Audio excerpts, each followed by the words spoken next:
Hey there again. All right, today I'm going to go over the REI Flash 45 pack and the gear I carried in it. I carried that from Chester, California to Ridgecrest, which was 679.5 miles on trail. So this is the pack I carried the longest. I switched out from my Hyperlite to this pack. Go over why I did that when I go over the Hyperlite. Anyway, let's dump this pack out.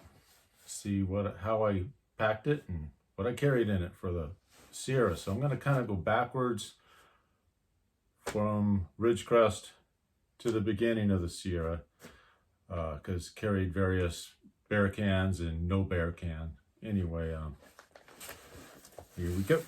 So here's the pack, REI Flash 45. You can see it's very tall because right now I have the bear can in it.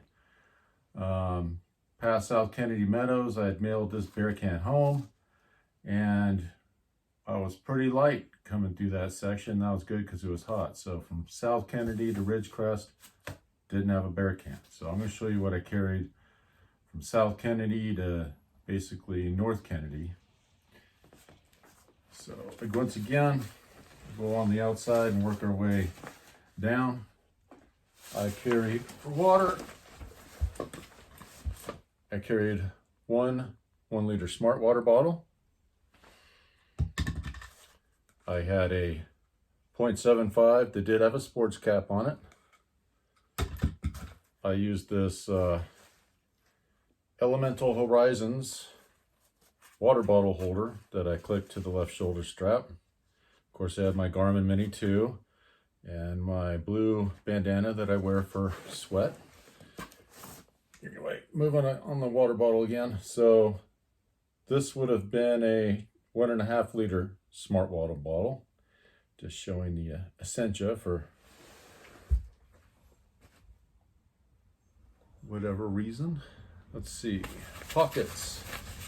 My left pocket, which is not in here, I carried my Noom tabs, hydration tabs, some snacks, and some instant coffee. On the right pouch, I had my toothbrush,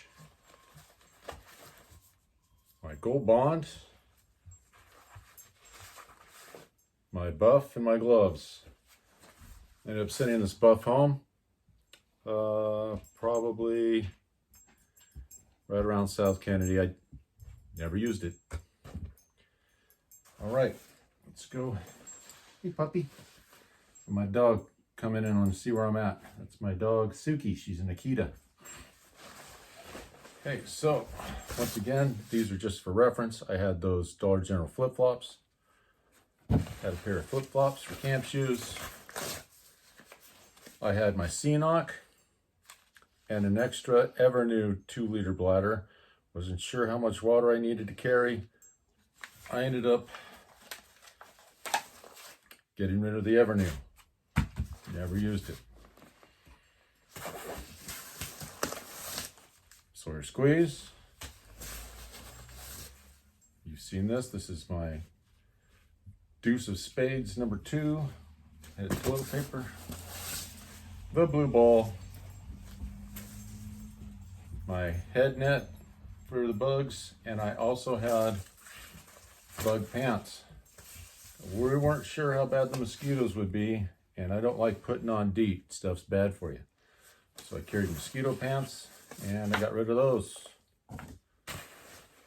at South Kennedy. Send them home. All right, let's see.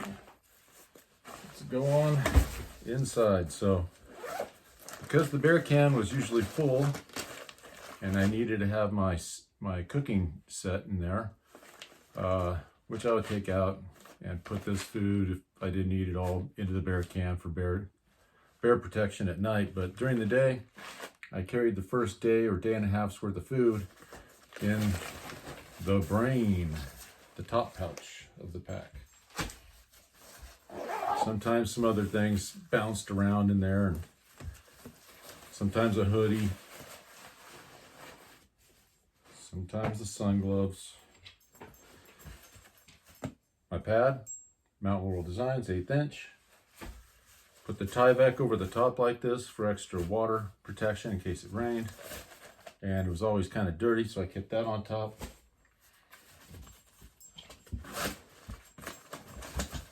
Had my Z-Packs Ultiplex with the stakes on top, very top in the enclosure. Then around the bear can, I would pack my rain gear. Been through that one. The rain shorts. And on the sides, I would put my triage center first aid kit. On the other side, I would put the brick, and that would kind of hold my bear can in place. Bear can. Got a lot of stickers over the time. I was on trail, tried to get one from every town. I like the stickers, they're fun. Anyway, it had food in there and my cook set.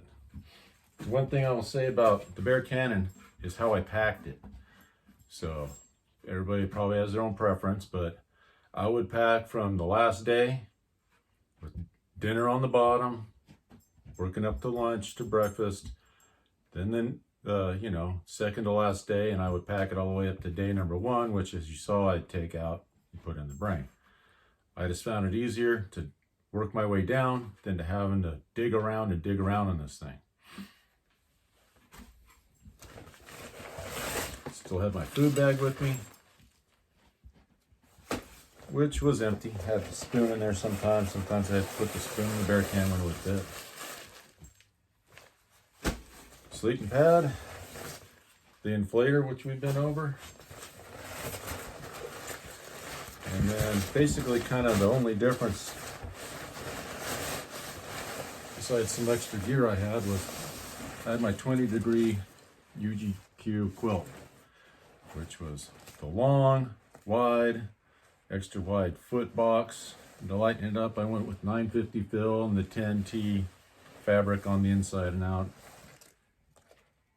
which drives the cost up considerably. Probably could have got by with a 20-degree regular everything and been a little lighter. But it is very comfortable and it was worth the wait, I guess, in the end. Let's go on the other. That's Puffy, my Torrid Enlightened Equipment Puffy. And the only difference with the spare clothing bag that turns into a pillow was I had my Ridge Merino hoodie in here. I love Ridge Merino. I have 3 of them. When we were in Mammoth Lakes, they were having a thru hiker sale and sale in general, and I couldn't resist, and I sent another one home, Coyote Tan. This I would wear. I wore it at the beginning when it was colder. I wore it in the morning when it was cold, and used it kind of as my sleep shirt for the whole trail up till about Ridgecrest. I liked that I could pull the hood over my beanie at night, kept the beanie in place. I got by with this at night with my other sleep gear, and that was all I needed. Again, I had the Z-Packs airport bag liner in there. So that's about it for how I carried in the Sierra. I did carry this pack through the Desolation Wilderness, and we used this smaller bear can. I believe this is the BV 450 instead of the BV 500. Don't quote me on that. The numbers elude me. Maybe it says right here. Yeah, the BV 450. So had to carry that this year in the Desolation Wilderness. Probably gonna have to carry it next year. But it was nice to have the smaller one. It's a little lighter. I don't know how many ounces. It's by only ounces though. But it is way smaller. If I were to pack this pack over again, I would put my cook set in the bottom like I did with my Atom packs, Atom Plus. That would save some room in the bear can. And I would have put my triage center and the brick in the outside pouch. That would have saved some space and got me a little lower on the pack. This pack is not very wide on the bottom and it skinnies up pretty fast, so it gets really tall. Not a fan of a really tall pack, but for $74 on sale, you can't beat that pack. It's basically the same weight as my Hyperlite, maybe like 4 ounces heavier. It's got a good frame on it. And what I will say about this that I really liked was all this ventilation that you had. Nice curve, very well vented. These other packs like the Light AF Curve and my Atom Packs Atom Plus. The Atom Packs Atom Plus has a little carbon fiber hoop to it. It has a frame to it, if you will. Let me grab it. It has the Cordura back here. So it has a little bit of curve, but this is definitely, you're hotter in this, you sweat a little more, which is worth it when you consider it's much lighter. Okay, so let me get the pack packed with the non-consumables in it, and we'll see what my base weight was in the Sierra. All right, base weight of the RE 45 no consumables, and large bear can.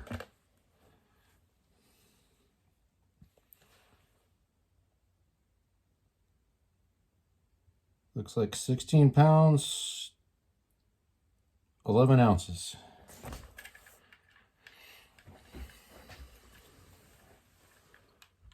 I don't know if you can see that. 16 pounds, 11 ounces with the large bear can. All right, let's try it. Next, with the small bear can. All right, here we go. Small bear can, base weight, desolation area.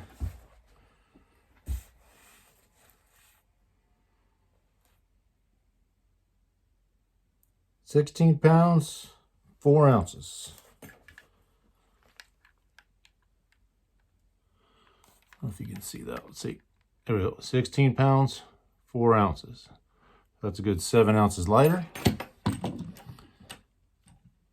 Now we'll try it without any bear can, which I had obviously before North Kennedy and past to South Kennedy. All right, here we go. Base weight. No bear can. Well, it turned off. Here we go. 14 pounds, 2 ounces. And what I failed to weigh were my flip-flops that aren't here that I got rid of at Lake Arrowhead when I flew home. Didn't need them anymore. So I got to add 4.5 ounces to all those weights. So large bear can would have been 16 pounds, 15.5 ounces with the flip-flops. The small bear can would have been 16 pounds, 9.5 ounces. And no bear can would have been 14 pounds, 6.5 ounces base weight. So there you have the base weights for the REI Flash 45 and my 3 different setups that I used to carry that with. Bear can large, bear can small, no bear can. Okay, let me go over what I wore. Always had the blue bandana on. Of course, I've been over the fanny pack and what's in that. I always had a pair of darn tough socks on. I usually, about 80% of the time, except for in the morning when it was cold, I wore my OR sun hoodie. He's got a name for it, but I forget. See, yeah, it's just an outdoor research sun hoodie. Got that off Amazon. I forget, it was like 60 bucks or something. Dirty Girl Gators. My 5-inch New Balance shorts. Love these shorts. They got a little breathable side panel. Very durable. Never wore out, even after all the down trees I crossed over. And of course I wore Lone Peak 5s and Lone Peak 6s. And I had different inserts in there. Power Steps and CDOS inserts. Both those inserts failed me and caused me blisters. I don't think I'll ever use inserts again. I'll just go with what the shoe came with, probably better off. So that concludes the section from Chester to Ridgecrest and my REI 45 Flash pack setups. Next I'll go over the Hyperlight that I used at the beginning, that I carried from Callahan's Lodge south of Ashland to Chester, California, and I'll tell you why I dumped that expensive backpack.